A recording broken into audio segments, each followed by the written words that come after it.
नवी दिल्लीमध्ये आज भारत उझबेकिस्तान व्यापार मंचाच्या बैठकीमध्ये उझबेकिस्तानचे गुंतवणूक, उद्योग आणि व्यापार मंत्री लजीज कुद्रातोव आणि केंद्रीय वाणिज्य आणि उद्योग मंत्री पीयूष गोयल सहभागी झाले। यावेळी बोलताना गोयल यांनी भारत आणि उझबेकिस्तान यांच्यामधील आर्थिक भागीदारी अधिक दृढ करायचं आवाहन केलं।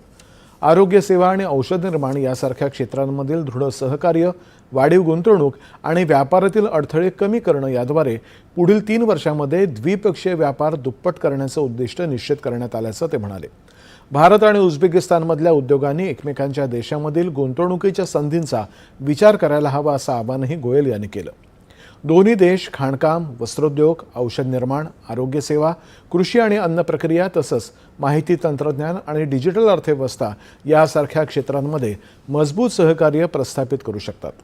उझबेकिस्तान आणि भारत यांच्यामध्ये खोलवर रुजलेले भावनिक आणि सांस्कृतिक संबंध, मैत्री आणि एकमेकांना पूरक ठरणारी क्षमता आहे असंही ते म्हणाले।